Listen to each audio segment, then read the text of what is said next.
ಸ್ನೇಹಿತರೆ, ಮೀಡಿಯಾ ಮಾಸ್ಟರ್ಸ್ಗೆ ಸ್ವಾಗತ, ಸುಸ್ವಾಗತ.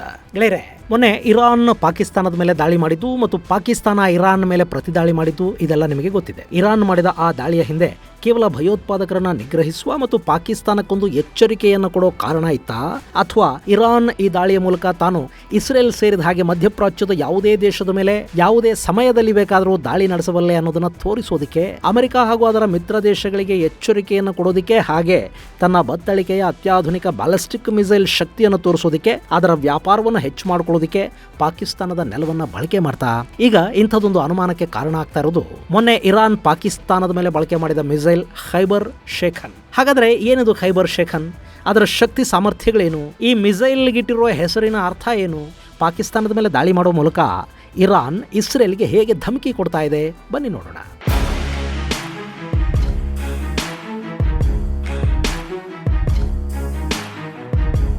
ಗೆಳೆಯರೆ, ಮೊನ್ನೆ ಪಾಕಿಸ್ತಾನದ ಮೇಲೆ ಇರಾನಿನ ಮಿಸೈಲ್ ಒಂದು ಬಂದು ಬಿತ್ತು. ಪಾಕಿಸ್ತಾನದ ಬಲೂಚ್ ಪ್ರದೇಶದಲ್ಲಿ ಜೈಷ್ ಅಲ್ ಅದಲ್ ಸಂಘಟನೆಯನ್ನ ಗುರಿಯಾಗಿಸಿಕೊಂಡು ದಾಳಿ ಮಾಡಿದ್ದಾಗಿ ಇರಾನ್ ಹೇಳಿಕೊಳ್ತು. ಈ ದಾಳಿಗೆ ಪ್ರತಿಯಾಗಿ ಪಾಕಿಸ್ತಾನ ಕೂಡ ಇರಾನಿನ ಬಲೂಚಿಸ್ತಾನದ ಮೇಲೆ ವಾಯು ದಾಳಿ ಮಾಡಿತು ಮತ್ತು ನಾವು ಬಲೂಚ್ ಲಿಬರೇಷನ್ ಆರ್ಮಿಯನ್ನ ಗುರಿಯಾಗಿಸಿಕೊಂಡು ದಾಳಿ ಮಾಡಿದ್ವಿ ಅಂತ ಪಾಕಿಸ್ತಾನ ಹೇಳ್ತು. ಆದರೆ ಆ ದಾಳಿಯಲ್ಲಿ ಸಾವಿಗೀಡಾಗಿದ್ದು ಪಾಕಿಸ್ತಾನದ್ದೇ ನಾಗರಿಕರು. ಈ ಎರಡೂ ದಾಳಿಗಳ ಬೆನ್ನಲ್ಲೇ ಅಲ್ಲಿ ಚೀನಾ ಎಂಟರ್ ಆಯಿತು. ನೀವಿಬ್ಬರು ಇಸ್ಲಾಮಿಕ್ ದೇಶಗಳಪ್ಪ, ಪಕ್ಕದಲ್ಲಿದ್ದೀರಾ, ಹೆಂಗೆ ಕಿತ್ತಾಡ್ಕೋಬಾರ್ದು ಅಂತ ಇಬ್ಬರಿಗೂ ಬುದ್ಧಿ ಹೇಳೋ ಪ್ರಯತ್ನ ಮಾಡ್ತು. ಇರಾನ್ ಮಾಡಿದ ದಾಳಿಯನ್ನ ಚೈನಾ ಖಂಡಿಸ್ತು. ಪಾಕಿಸ್ತಾನಕ್ಕೆ ಬೆಂಬಲ ಕೊಡೋ ಮೂಲಕ ಪಾಕಿಸ್ತಾನದ ಮೇಲೆ ಯಾರೇ ದಾಳಿ ಮಾಡಿದ್ರು ನಾವು ಪಾಕಿಗಳ ಪರಾನೇ ನಿಂತ್ಕೋತೀವಿ, ಅವರು ನಮಗೆ ಐರನ್ ಬ್ರದರ್ ಇದ್ದಂಗೆ ಅನ್ನೋ ಸಂದೇಶವನ್ನ ಭಾರತಕ್ಕೆ ರವಾನೆ ಮಾಡೋ ಪ್ರಯತ್ನವನ್ನ ಚೈನಾ ಮಾಡ್ತು. ಇದಾದ ಮೇಲೆ ಇರಾನ್ ಮತ್ತು ಪಾಕಿಸ್ತಾನ ಎರಡೂ ಕೂಡ ನಾವಿಬ್ರು ಬ್ರದರ್ಸು ಅಂತ ಹೇಳ್ಕೊಂಡು ಪರಿಸ್ಥಿತಿ ಸುಧಾರಣೆ, ರಾಜತಾಂತ್ರಿಕ ಮಾತುಕತೆ ಅಂತೆಲ್ಲ ಶುರುವಾಯಿತು. ಆದ್ರೆ ಇಲ್ಲಿ ಇರಾನ್ ಪಾಕಿಸ್ತಾನದ ನೆಲದ ಮೇಲೆ ಮಿಸೈಲ್ ದಾಳಿ ಮಾಡಿದ್ದು ಯಾಕೆ? ರಾಜತಾಂತ್ರಿಕ ಮಾತುಕತೆಗಳ ಮೂಲಕವೇ ಸಮಸ್ಯೆಯನ್ನು ಬಗೆಹರಿಸಿಕೊಳ್ಳೋ ಹಾಗಿದ್ದಿದ್ರೆ ದಾವೋಸ್ ಸಮ್ಮೇಳನದಲ್ಲಿ ಇರಾನಿನ ವಿದೇಶಾಂಗ ಸಚಿವರನ್ನು ಪಾಕಿಸ್ತಾನದ ಪ್ರಧಾನಿ ಕಾಕರ್ ಭೇಟಿ ಮಾಡಿದಾಗ ಭಯೋತ್ಪಾದಕರ ವಿಷಯನ ಮಾತಾಡಿ ಬಗೆಹರಿಸ್ಕೋಬಹುದಿತ್ತಲ್ವಾ? ದಾಳಿನೇ ಯಾಕೆ ಮಾಡಬೇಕಿತ್ತು? ಗೆಳೆಯರೆ, ಈ ಪ್ರಶ್ನೆಗಳಿಗೆ ನ್ಯೂಯಾರ್ಕ್ ಟೈಮ್ಸ್ ಕೆಲ ಉತ್ತರಗಳನ್ನು ಕೊಡ್ತಾ ಇದೆ. ಇಲ್ಲಿ ಇರಾನ್ ದಾಳಿ ಮಾಡಿದ್ದು ಬರೀ ಪಾಕಿಸ್ತಾನದ ಮೇಲೆ ಮಾತ್ರ ಅಲ್ಲ, ಸಿರಿಯಾ ಹಾಗೂ ಇರಾಕ್ ನಲ್ಲಿನ ಕೆಲ ನೆಲೆಗಳ ಮೇಲೆ ಕೂಡ ಇರಾನ್ ವಾಯು ದಾಳಿಯನ್ನು ಮಾಡಿತು ಮತ್ತು ಆ ದಾಳಿಗೆ ಇರಾನ್ ಬಳಕೆ ಮಾಡಿದ್ದು ಖೈಬರ್ ಶೇಖನ್ ಅನ್ನೋ ಮಿಸೈಲ್ ಅನ್ನ. ಇದು ಇರಾನ್ ತಯಾರು ಮಾಡಿಕೊಂಡಿರೋ ಅತ್ಯಾಧುನಿಕ ಮೀಡಿಯಂ ರೇಂಜ್ ಬ್ಯಾಲಿಸ್ಟಿಕ್ ಮಿಸೈಲ್. ಇದನ್ನು ಪ್ರಯೋಗ ಮಾಡುವ ಮೂಲಕ ಇರಾನ್ ತನ್ನ ಆಯುಧ ಶಕ್ತಿಯನ್ನು ಪ್ರದರ್ಶಿಸಿದೆ ಮತ್ತು ಮಧ್ಯಪ್ರಾಚ್ಯದ ಯಾವುದೇ ದೇಶದ ಮೇಲೆ ಕೂಡ ನಾವು ದಾಳಿ ಮಾಡೋ ಶಕ್ತಿಯನ್ನು ಹೊಂದಿದ್ದೀವಿ ಅನ್ನೋ ಸಂದೇಶವನ್ನ ಇಸ್ರೇಲ್ ಹಾಗೂ ಅಮೆರಿಕದ ಮಿತ್ರ ಪಡೆಗಳಿಗೆ ಕೊಡೋ ಪ್ರಯತ್ನವನ್ನ ಇರಾನ್ ಮಾಡ್ತಾ ಇದೆ.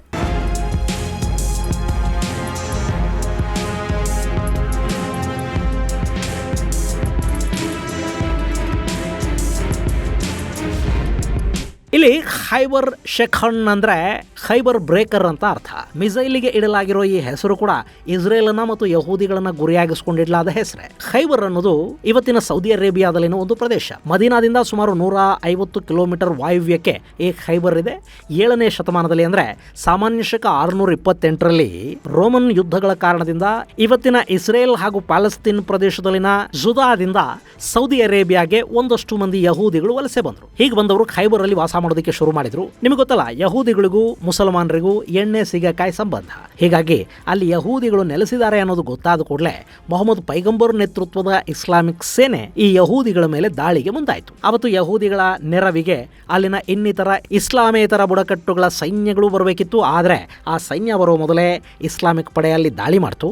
ಒಂದಷ್ಟು ದಿನಗಳ ಆ ಯುದ್ಧದಲ್ಲಿ ಇಸ್ಲಾಮಿಕ್ ಪಡೆಗಳು ಮೇಲುಗೈಯನ್ನು ಸಾಧಿಸಿದ್ವು. ಯಹೂದಿಗಳ ಸರ್ದಾರ ಮರ್ಹಬ್ ಇಬ್ನ್ ಅಲ್ ಅರ್ಹಿತ್ ಆ ಯುದ್ಧದಲ್ಲಿ ಹೋರಾಟ ಮಾಡ್ತಾ ವೀರಮರಣವನ್ನು ಅಪ್ಪದ. ಅವನನ್ನು ಕೊಂದು ಹಾಕಿದ್ದು ಮೊಹಮ್ಮದ್ ಪೈಗಂಬರ್ ಅವರ ಅಳಿಯ ಅಲಿ ಇಬ್ನ್ ಅಬಿ ತಾಲಿಬ್. ಈ ಅಲಿ ತಾಲಿಬ್ನನ್ನ ಮುಂದೆ 4ನೇ ರಶೀದುನ್ ಖಲೀಫಾ ಆಗಿ ಮತ್ತು ಶಿಯಾ ಇಸ್ಲಾಮಿಕ್ ಪಂಥದ ಇಮಾಮ್ ಆಗಿ ಕೂಡ ಗುರುತಿಸಲಾಗುತ್ತೆ. ಈ ಖೈಬರ್ ಯುದ್ಧ ಅನ್ನೋದು ಇಸ್ಲಾಮಿಕ್ ಚರಿತ್ರೆಯಲ್ಲಿ ದಾಖಲಾದ ಯುದ್ಧಗಳ ಪೈಕಿ ಒಂದು. ಇದು ಒಂಥರ ಶಿಯಾ ಮುಸಲ್ಮಾನರು ಸೌದಿ ಅರೇಬಿಯಾದ ಮೇಲೆ ಮತ್ತು ಯಹೂದಿಗಳ ಮೇಲೆ ಗೆಲುವನ್ನ ದಾಖಲಿಸಿದ ಯುದ್ಧ.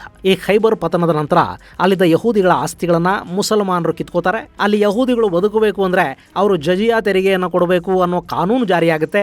ಅವರ ಮೇಲೆ ಸಾಕಷ್ಟು ದಬ್ಬಾಳಿಕೆಗಳು ನಡೆಯುತ್ತವೆ. ಭಾರತದಲ್ಲಿ ಆಕ್ರಮಣಕಾರರು ಗೆದ್ದ ಪ್ರದೇಶಗಳನ್ನ ಹೇಗೆಲ್ಲ ನಡೆಸಿಕೊಂಡ್ರೋ ಹಾಗೇನೆ ಈ ಖೈಬರ್ನಲ್ಲಿ ಯಹೂದಿಗಳನ್ನ ನಡೆಸಿಕೊಳ್ಳಲಾಗುತ್ತೆ. ಅದು ಬೇರೆಯದ್ದೇ ಕಥೆ, ಅದರ ಹೆಚ್ಚಿನ ವಿವರಗಳಲ್ಲಿ ಬೇಡ. ಇನ್ನು ಇಲ್ಲಿ ಖೈಬರ್ ಪತನ ಇದೆಯಲ್ಲ, ಅದರ ಹೆಸರನ್ನೇ ಶಿಯಾ ದೇಶ ಇರಾನ್ ತನ್ನ ಈ ಹೊಸ ಮಿಸೈಲ್ಗೆ ಇಟ್ಟಿದೆ. ಸೌದಿ ಅರೇಬಿಯಾ ಹಾಗೂ ಇಸ್ರೇಲ್ ಎರಡೂ ದೇಶಗಳಿಗೆ ಇರಾನ್ ಈ ಮಿಸೈಲ್ನ ಮೂಲಕ ಎಚ್ಚರಿಕೆಯನ್ನು ಕೊಡ್ತಾ ಇದೆ. ಇನ್ನು ಈ ಖೈಬರ್ ಶೇಖನ್ ಅನ್ನೋದು ಇರಾನಿನ ಫತೆ ಮಿಸೈಲ್ ಕುಟುಂಬಕ್ಕೆ ಸೇರಿದ್ದು. ಈ ಮಿಸೈಲ್ ಇಸ್ರೇಲ್ನ ಮೊದಲ ಮಿಸೈಲ್ ಫತೇಹ್ 110, ಇದನ್ನ NP-110 ಅಂತ ಕೂಡ ಕರೀತಾರೆ. ಇರಾನ್ ಏರೋಸ್ಪೇಸ್ ಇಂಡಸ್ಟ್ರಿ ಆರ್ಗನೈಸೇಷನ್ ಈ ಫತೇಹ್ ಮಿಸೈಲ್ ಅನ್ನ 2002ರಲ್ಲಿ ತಯಾರು ಮಾಡಿತು. ಇದು solid fuelled surface to surface ballistic missile, 8.8 metre ಉದ್ದ ಹಾಗೂ 300ರಿಂದ 500 ಕಿಲೋಮೀಟರ್ಗಳಷ್ಟು ರೇಂಜ್ ಅನ್ನ ಈ ಫತೇಹ್ 110 ಹೊಂದಿದೆ. ಇನ್ನು ಫತೇಹ್ನ 4 ವಿವಿಧ ಮಿಸೈಲ್ ವೇರಿಯಂಟ್ ಗಳನ್ನ ಕೂಡ ತಯಾರು ಮಾಡಿದೆ. ಇದಾದ ನಂತರ ಜುಲ್ಫಿಕರ್ ಅನ್ನೋ ಇನ್ನೊಂದು ಮಿಸೈಲ್ 2017ರಲ್ಲಿ ಪರೀಕ್ಷೆಗೆ ಒಳಪಡಿತು. ಇದು 700 ಕಿಲೋಮೀಟರ್ಗಳಷ್ಟು ರೇಂಜ್ ಅನ್ನ ಹೊಂದಿದೆ ಅಂತ ಇರಾನ್ ಹೇಳ್ಕೊಳ್ಳುತ್ತೆ. ಆದ್ರೆ ಅಕ್ಯುರಸಿಯ ವಿಷಯದಲ್ಲಿ ಈ ಜುಲ್ಫಿಕರ್ ಕಳಪೆ ಅಂತ ಕೂಡ ಹೇಳ್ತಾರೆ. ಇದಾದ ನಂತರ ಇದೇ ಫತೇಹ್ ಕುಟುಂಬದ ಇತ್ತೀಚಿನ ಬ್ಯಾಲಿಸ್ಟಿಕ್ ಮಿಸೈಲ್ಗೆ ಇರಾನ್ ಖೈಬರ್ ಶೇಖನ್ ಅನ್ನೋ ಹೆಸರನ್ನಿಟ್ಟಿದೆ. ಅಂದ್ರೆ ಖೈಬರ್ ಬ್ರೇಕರ್ ಅಂತ ಅರ್ಥ. ಮೊನ್ನೆ ಬಳಕೆ ಆಗಿರುವುದು ಇದೇ ಖೈಬರ್ ಶೇಖನ್.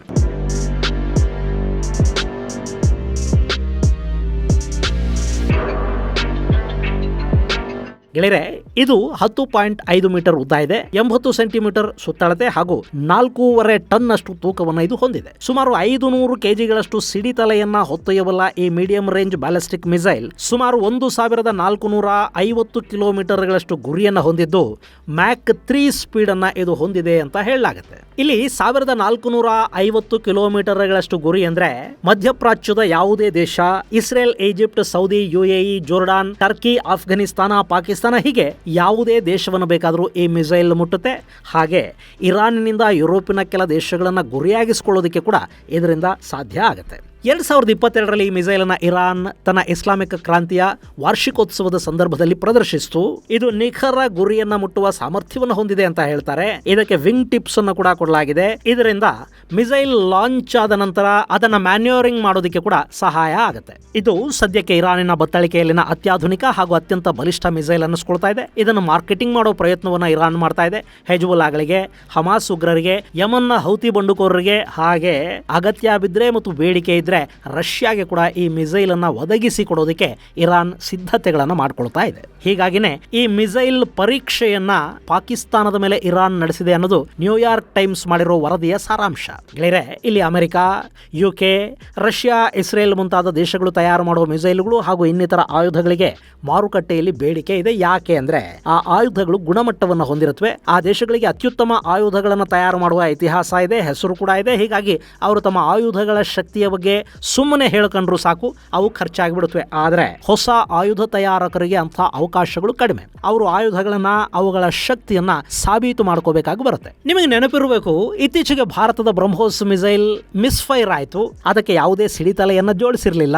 ಅದು ಪಾಕಿಸ್ತಾನದ ಗಡಿ ದಾಟಿ ಅಲ್ಲಿನ ನಿರ್ಜನ ವಸತಿಯೊಂದರ ಮೇಲೆ ಬಿತ್ತು. ಅದೃಷ್ಟವಶಾತ್ ಅಲ್ಲಿ ಯಾರೂ ಇರಲಿಲ್ಲ. ಹೀಗಾಗಿ ಯಾವ ಸಾವು ನೋವುಗಳು ಸಂಭವಿಸಲಿಲ್ಲ. ಹೀಗೆ ಬ್ರಹ್ಮೋಸ್ ಮಿಸ್ಫೈರ್ ಆದ 3 ದಿನಗಳ ನಂತರ ಪಾಕಿಸ್ತಾನ ಭಾರತದ ಮಿಸೈಲ್ ನಮ್ಮಲ್ಲಿ ಬಂದು ಬಿದ್ದಿದೆ ಅಂತ ಬಾಯ್ ಬಡ್ಕೊಳ್ಳೋದಕ್ಕೆ ಶುರು ಮಾಡ್ತು. ಅಂದ್ರೆ 100 ಕಿಲೋಮೀಟರ್ಗಳ ದೂರದಿಂದ ಗಡಿ ದಾಟಿ ಪಾಕಿಸ್ತಾನದ ನೆಲದಲ್ಲಿ ಕೂಡ 100 ಕಿಲೋಮೀಟರ್ಗಳಷ್ಟು ಪ್ರಯಾಣ ಮಾಡಿದ ಭಾರತದ ಮಿಸೈಲಿನ ಬಗ್ಗೆ ಪಾಕಿಸ್ತಾನದ ಚೈನಾ ರಡಾರ್ಗಳಿಗೆ ಗೊತ್ತೇ ಆಗಿರಲಿಲ್ಲ. ಅದರ ಅರ್ಥ ಬ್ರಹ್ಮೋಸ್ ಮಿಸೈಲ್ ಚೈನಾ ರಡಾರ್ಗಳನ್ನ ಯಾಮಾರಿಸಬಲ್ಲ ಶಕ್ತಿಯನ್ನು ಹೊಂದಿದೆ. ಅದು ರಡಾರ್ಗಳಿಗೆ ಸಿಗೋದಿಲ್ಲ. ಈ ಘಟನೆಯ ನಂತರ ಭಾರತದ ವಿರುದ್ಧ ಪಾಕಿಸ್ತಾನ ಬಾಯ್ ಬಡ್ಕೊಳ್ತು. ಈ ಮಿಸ್ಫೈರ್ ಬಗ್ಗೆ ಭಾರತ ಕೂಡ ಒಂದು ಆಂತರಿಕ ತನಿಖೆಗೆ ಆದೇಶವನ್ನು ಕೊಡ್ತು. ಆದ್ರೆ ಬ್ರಹ್ಮೋಸ್ ಮಿಸೈಲ್ಗಳಿಗೆ ಬೇಡಿಕೆ ಹೆಚ್ಚಾಗ್ತಾ ಹೋಯ್ತು. ಅದನ್ನ ತಗೋಬೇಕಾ ಬೇಡವಾ ಅಂತ ಮೀನಾಮೇಷ ಎಣಿಸ್ತಾ ಇದ್ದ ದೇಶಗಳು ಬ್ರಹ್ಮೋಸ್ಗೆ ಆರ್ಡರ್ ಪ್ಲೇಸ್ ಮಾಡೋದಕ್ಕೆ ನಿಂತ್ಕೊಂಡು.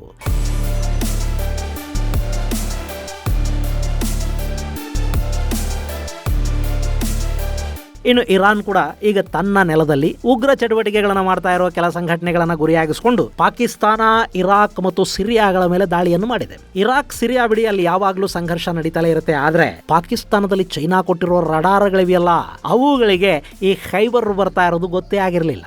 ಅಂದ್ರೆ ಖೈಬರ್ ಪಾಕಿಗಳ ರಡಾರ್ಗಳಿಗಿಂತಲೂ ಸ್ಟ್ರಾಂಗು, ಅಕ್ಯುರೇಟು, ಅದು ರಡಾರ್ಗಳನ್ನ ಯಾಮಾರಿಸಿ ತನ್ನ ಗುರಿಯನ್ನ ತಲುಪುವ ಶಕ್ತಿಯನ್ನ ಹೊಂದಿದೆ. ಅಲ್ಲಿಗೆ ಇರಾನ್ ತನ್ನ ಮಿಸೈಲಿನ ರಿಯಲ್ ಟೆಸ್ಟ್ ಮಾಡಿದ ಹಾಗಾಯ್ತಲ್ವಾ. ಹಾಗೆ ಇವು ನಮ್ಮ ಬಳಿ ಇವೆ, ಬಲಿಷ್ಠವಾಗಿವೆ ಅಂತ ಇಸ್ರೇಲ್ಗೆ ಕೂಡ ಒಂದು ಎಚ್ಚರಿಕೆಯನ್ನ ಇರಾನ್ ಕೊಟ್ಟ ಹಾಗಾಯ್ತು. ತನ್ನ ಶಕ್ತಿಯನ್ನು ತೋರಿಸ್ಕೊಳ್ತು.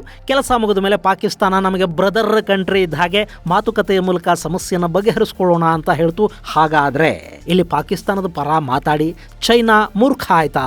ಖಂಡಿತ ಇಲ್ಲ. ಚೈನಾ ಕೂಡ ಪಾಕಿಸ್ತಾನದ ಪರ ಮಾತಾಡೋ ಮೂಲಕ ಭಾರತಕ್ಕೆ ಪಾಕ್ ಮೇಲೆ ನೀವು ದಾಳಿ ಮಾಡಿದ್ರೆ ನಾವು ಪಾಕಿಗಳ ಬೆಂಬಲಕ್ಕೆ ನಿಲ್ತೀವಿ ಅನ್ನೋ ಸಂದೇಶವನ್ನ ರವಾನೆ ಮಾಡೋ ಪ್ರಯತ್ನವನ್ನು ಮಾಡಿದೆ. ಅಲ್ಲ, ಈ ಪಾಕಿಸ್ತಾನದ ಮೇಲೆ ನಾವು ಬೇರೆ ದಾಳಿ ಮಾಡಬೇಕೇ?